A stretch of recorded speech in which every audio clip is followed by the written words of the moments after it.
5월 8일 금요일입니다. 새벽 기도해 드리시겠습니다. 찬송가 218장을 찬송 드리십니다. 218장입니다.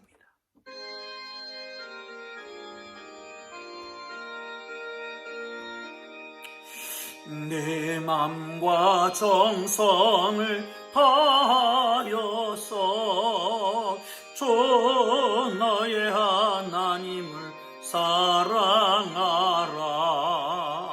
내 몸을 아끼고 사랑하듯 형제와 이웃을 사랑하라. 주께서 우리에게 명하시니 그 명령 따라서 살아가리. 널 미워해치는 원수라도 언제나 너 의롭게 사랑하라. 널 핍박하는 자 위에서도 신실한 마음으로 복을 빌라. 주께서 우리에게 명하시니 그 명령 따라서 살아가리.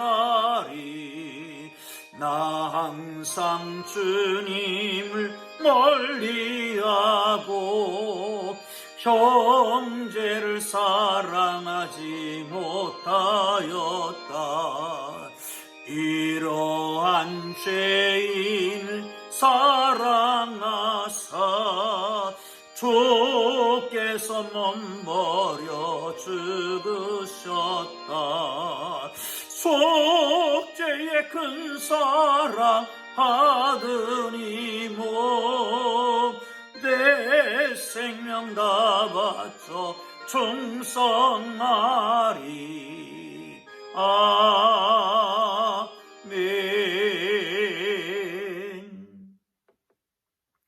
오늘 은혜 주실 기록된 하나님 말씀 신명기입니다. 구약성경 신명기 15장 1절에서 11절까지 말씀입니다. 제가 가지고 있는 성경은 구약성경 286쪽입니다. 구약성경 286쪽 신명기 15장 1절에서 11절까지 말씀입니다. 다 찾으셨으면 함께 읽으면서 은혜가 되시기를 바랍니다. 같이 읽습니다. 매 7년 끝에는 면제하라. 면제의 규례는 이러하니라. 그의 이웃에게 구워준 모든 채주는 그것을 면제하고 그의 이웃에게나 그 형제에게 독촉하지 말지니 이는 여호와를 위하여 면제를 선포하였음이라. 이방인에게는 내가 독촉하려니와 네 형제에게 구워준 것은 내 손에서 면제하라. 내가 만일 내 하나님 여호와의 말씀만 듣고 내가 오늘 내게 내리는 이 명령을 다 지켜 행하면 내 하나님 여호와께서 내게 기업으로 주신 땅에서 내가 반드시 복을 받으리니 너희 중에 가난한 자가 없으리라. 내 하나님 여호와께서 내게 허락하신 대로 내게 복을 주시리니 내가 여러 나라에 구워줄지라도 너는 꾸지 아니하고 내가 여러 나라를 통치할지라도 너는 통치를 당하지 아니하리라. 네 하나님 여호와께서 내게 주신 땅 어느 성읍에서든지 가난한 형제가 너와 함께 거주하고 그 가난한 형제에게 네 마음을 완악하게 하지 말며 네 손을 움켜쥐지 말고 반드시 네 손을 그에게 펴서 그에게 필요한 대로 쓸 것을 넉넉히 구워주라. 삼가 너는 마음에 악한 생각을 품지 말라. 곧 이르기를 일곱째 해 면제년이 가까워 왔다 하고 내 궁핍한 형제를 악한 눈으로 바라보며 아무것도 주지 아니하면 그가 너를 여호와께 호소하리니 그것이 내게 죄가 되리라. 너는 반드시 그에게 줄 것이요 줄 때에는 아끼는 마음을 품지 말 것이니라. 이로 말미암아 네 하나님 여호와께서 내가 하는 모든 일과 내 손에 닿는 모든 일에 내게 복을 주시리라. 땅에는 언제든지 가난한 자가 그치지 아니하겠으므로 내가 내게 명하여 이르노니 너는 반드시 네 땅 안에 네 형제 중 곤란한 자와 궁핍한 자에게 내 손을 펼지니라. 아멘. 사랑하는 성도 여러분, 오늘도 하나님께서 주신 날 우리의 삶의 현장이 복된 터전이 되기를 주님의 이름으로 축원합니다. 특별히 오늘은 어버이날입니다. 살아계시면 계실 때 최선을 다해서 섬겨드리고, 혹시 안 계시면 그분이 살아생전에 사랑했던 것들을 기억하면서 살아있는 형제 자매에게 사랑을 함께 나누는 계기가 될 수 있으면 좋겠고요. 자녀선들을 생각하고 사랑을 듬뿍 실천하는 하루가 되면 좋겠습니다. 하나님은 그 공동체 이스라엘 백성에 대한 관심이 지대하십니다. 그러나 각 개인에게도 관심을 가지고 계시다고 하는 것입니다. 사람이 개개인이 겪고 있는 고통과 결핍, 이런 것들을 절대로 간과하지 아니하십니다. 그래서 규례를 만드셔서 선포하신 것이죠. 면제년이라고 하는 거예요. 우리가 잘 알고 있는 그 안식년을 말하는 거잖아요. 7년에 한 번씩 돌아오는 안식년. 근데 안식년, 매 7년째가 되면 이웃과 형제에게 꾸어진 모든 채무를 면제해 주는 것입니다. 이 명령을 행하면, 지키면 하나님께서 그 백성에게 복을 주시는 거예요. 사랑하는 성도 여러분, 그렇습니다. 주님 안에서 우리에게 주어진 놀라운 축복, 하나님의 돌보심을 누리고, 그리고 그 눈을 가지고 주위를 돌아보고 섬기고 사랑하고 하는 복된 삶이 되기를 주의 이름으로 축원합니다. 1절과 2절 함께 보실까요? 같이 읽습니다. 시작. 매 7년 끝에는 면제하라. 면제의 규례는 이러하니라. 그의 이웃에게 꾸어진 모든 채주는 그것을 면제하고 그의 이웃에게나 그의 형제에게 독촉하지 말지니 이는 여호와를 위하여 면제를 선포하였음이니라. 누구에게 돈을 빌려주든지 뭘 빌려주든지 그냥 다 면제하라는 것입니다. 채주와 채무 관계가 있으면 주종관계가 성립이 되잖아요. 주인과 종의 관계가 성립됩니다. 그런데 사람은 누구나 다 주인이 되려고 합니다. 그래서 자기 자신 또한 다른 사람의 인생도 당시가 자기가 좌지우지하려고 하는 경향이 종종 있습니다. 여러분 아시죠? 그것은 하나님 앞에 큰 죄라고 하는 것을 아실 것입니다. 그래서 만들어 놓은 것이 면제년이라고 하는 것입니다. 하나님의 백성끼리 서로 지배해서는 안 됩니다. 서로 주인이 누구냐가 아닙니다. 하나님이 온 백성들의 주인이신 것입니다. 그래서 매 7년마다 빚을 면제해 주는 것이지요. 그리고 이방인에게는 독촉할지라도 형제지간에는 빚을 갚도록 독촉하고 다그치지 말라는 겁니다. 현대인의 기준에서 보면 불공평한 것 같이 보입니다. 악용될 가능성도 농후합니다.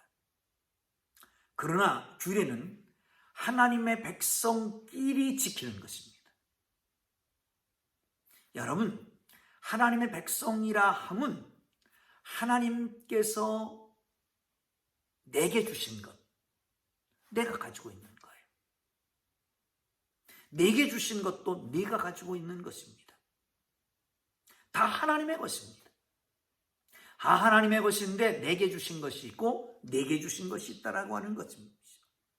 그러므로 이 말씀을 순종할 수가 있는 것이지요. 네 것도 내 것도 다 하나님의 것이니까 말입니다. 내가 사랑하고 순종하기 위해서 손해볼 때에 하나님이 그것을 반드시 채워주신다라고 하는 것을 믿으시길 주의 이름으로 축원합니다. 4절을 넘어갑니다. 5절까지 보죠. 내가 만일 네 하나님 여호와의 말씀만 듣고 내가 오늘 네게 내린 그 명령을 다 지켜 행하면 내 하나님 여호와께서 내게 기업으로 주신 땅에서 내가 반드시 복을 받으리니 너희 중에 가난한 자가 없으리라. 여러분, 말씀을 듣고 순종한다. 하나님의 말씀을 듣고 순종하면 하나님께서 주신 땅에서 복을 받게 된다는 거죠. 그 복은 가난한 자에 대한 약속입니다. 가난한 자가 너희 속에서 없어지게 되리라고 하는 약속입니다. 이 말씀은 아무 말이나 열심히 순종하면 복을 준다. 가난한 자가 없게 될 것이다 라고 하는 그런 의미가 아닙니다. 이 말은 하나님의 약속에 있는 말입니다. 당신들은 형제에게 빚을 면제해 주라고 말씀하신 이 약속의 말씀을 순종하면 당신들 중에 가난한 자가 없도록 해라. 그러면 하나님이 주신 땅에서 당신들이 복받게 될 것이다 라고 하는 것이죠. 어떤 복입니까? 그 복은 이렇게 말합니다. 많은 나라에 구워줄지언정 꾸이지 아니하고 많은 나라를 통치하고 다스릴지언정 다스림을 받지 않는다라고 하는 겁니다. 모든 만물의 주인은 하나님이십니다. 그 하나님을 섬기고 그 하나님의 통치를 받는 하나님의 백성들, 그 약속을 따라 살아가면, 하나님께서 주신 약속을 따라 살아가면 반드시 하나님이 우리를 통치하실 뿐만 아니라 우리가 그 하나님의 통치를 받는 그것으로 세상을 다스리게 된다는 겁니다. 빚을 면제해 줄 때 채권자는, 채권자 입장에서 한번 생각해 보세요. 내가 돈을 빌려줬는데 받지 말라는 거예요. 생때 같은 돈인데, 어떻게 벌은 돈인데 얼마나 손해가 크겠습니까? 그러나 하나님의 명령에 순종할 때에, 그래서 손해 본 것은 하나님께서 그 손해 이상으로 풍성하게 채워주신다 라고 말씀하는 겁니다. 사랑하는 성도 여러분, 믿어지십니까? 하나님의 말씀이니까 그대로 믿을 수 있기를 주님의 이름으로 축원합니다. 7절 8절을 보겠습니다. 네 하나님 여호와께서 내게 주신 땅, 어느 성읍에서든지 가난한 형제가 너와 함께 거주하거든 그 가난한 형제에게 네 마음을 완악하게 하지 말며 내 손을 움켜쥐지 말고 반드시 내 손을 그에게 펴서 그에게 필요한 대로 쓸 것을 넉넉히 주라. 가난한 형제가 있을 때에 완악하게 하지 말라는 거예요. 움켜쥐지 말라는 거예요. 펴서 나눠주라고 하는 거예요. 필요대로 쓸 만큼 넉넉하게 주라는 것입니다. 여기 비밀이 있습니다. 그 비밀은 뭘까요? 구워주는 자에게는 하나님이 부어주신다고 하는 약속이 거기에 들어있는 겁니다. 다른 사람에게 베풀고 빌려줄 것도 있게 만든다는 거지요. 한번 생각해 보세요. 여러분, 그게 없어도 나는 살 수 있다. 그런데 그 사람은 그게 없으면 생존할 수가 없다. 이럴 때는 어떡하겠습니까?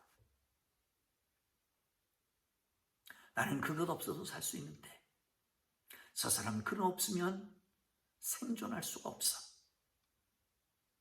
그럴 때는 많은 고민하지 마십시오. 너무 많은 고민하지 말고 그게 주어 보십시오. 그러면 하나님께서 반드시 채워주실 것입니다. 할렐루야. 그게 우리의 믿음 아닙니까?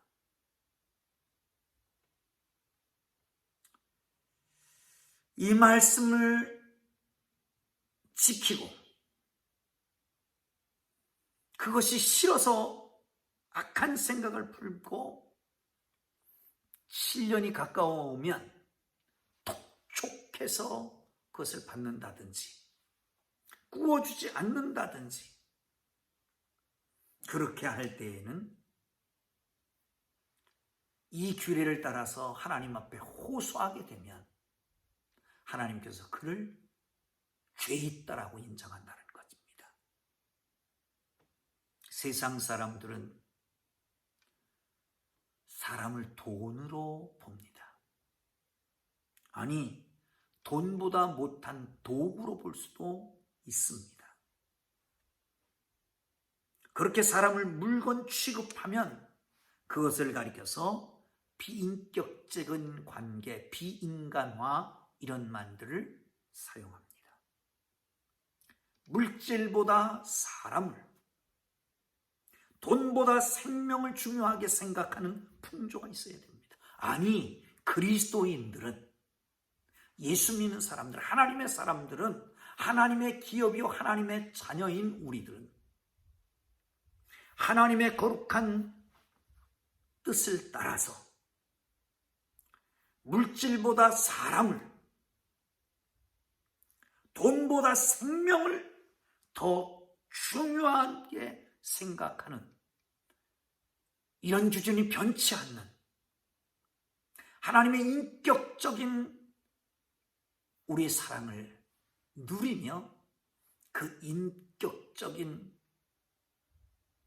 관계를 맺고 모두를 인격적으로 대할 수 있는 하나님의 사람들 되기를 주의 이름으로 축원합니다.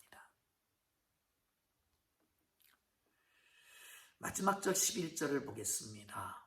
시작. 땅에는 언제나 가난한 자가 그치지 아니하겠으므로 내가 네게 명령하여 이르노니 너는 반드시 네 땅 안에 네 형제 중 곤란한 자와 궁핍한 자에게 네 손을 펼치리라. 땅에는 언제든지 가난한 자가 그치지 않는다는 거예요. 주님 오실 때까지는, 하나님 나라가 완성될 때까지는 이 땅에 언제나 가난한 자가 있을 것입니다. 물론 우리가 한두 번 도와준다고 해서 모든 문제가 해결되지는 않을 것입니다. 우리는 그렇게 생각합니다. 아니, 내가 한두 번 도와준다고 그 문제가 해결되겠느냐? 근본적인 문제를 해결해, 물론 근본적인 문제를 해결해 주면 더욱 좋겠지요. 그러나 이 말씀대로 살 때에 우리 인생이 어찌 될 것인가를 생각해 볼 필요가 있습니다. 가난한 자는 계속 있을 것이지만 우리가 한두 번 도와준다고 근본적인 문제가 해결되지는 않을 것이지만, 그러나 이렇게 말씀대로 살아갈 때에 우리 인생이 어떻게 변화될지, 어떻게 될지는 생각해 보셨습니까? 모든 관계가 회복될 것입니다. 우리를 통해서 많은 사람들이 하나님의 사랑을 알게 될 것입니다. 하나님이 우리가 하는 모든 일이 잘 되게 하신다고 말씀하십니다. 사랑하는 성도 여러분, 문제는 다 해결되지 않지만 구석에서 조그맣게 한 선행이 내 조그만 손을 펼쳐서 도와준 그것이 나에게는 모든 관계를 회복시킬 수 있을 것이고, 사람들은 이를 보고서 하나님의 사랑을 깨닫게 될 것이고, 그리고 나아가서 하나님이 우리가 하는 모든 일, 우리의 손으로 하는 모든 일을 복되게 하신다 말씀하십니다. 이 말씀 붙잡고 오늘도 주님 안에서 먼 곳 가지 말고 내 가까운 곳, 특별히 부모, 형제, 친척들을 위해서 우리의 손을 펴보시면 어떨까요? 기도하겠습니다. 하나님 아버지, 이스라엘에 관심을 가지고 계신 하나님, 그 백성을 하나하나를 돌보시는 주님, 면전을 허락하시고 그렇게 함으로 한 사람 한 사람에게 향한 하나님의 사랑을 구체화하신 것을 보게 됩니다. 주님, 우리가 이 문제를 다 해결할 수는 없지만 이렇게 함으로 모든 관계가 회복되고 하나님의 일을 보고 주위의 사람들이 하나님의 사랑을 느끼게 될 것이며, 그리고 나아가서 우리 하는 일을 우리의 손으로 하는 것을 복되게 하신 것을 바라보고 주님 명령하심에 우리의 작은 손을 펴서 필요를 요구하는, 우리의 손길을 요구하는 우리 이웃들에게 나누고 빌려주고 사용하는 하나님의 거룩한 백성들 되도록 도와주옵소서. 청지기 인생으로 주님 주신 것을 주님의 뜻을 위해서 나누는 복된 삶이 되게 하시기를 원합니다. 우리를 통해서 오늘도 영광 받으시옵소서. 이 땅의 부모님들을 기억하시고 주님 오실 때까지, 주님 부르실 때까지 믿음 지키고 선한 싸움 싸우고 달려갈 길 마치고 영생의 면류관 얻게 하여 주옵소서. 예수님 귀하신 이름으로 기도합니다. 아멘.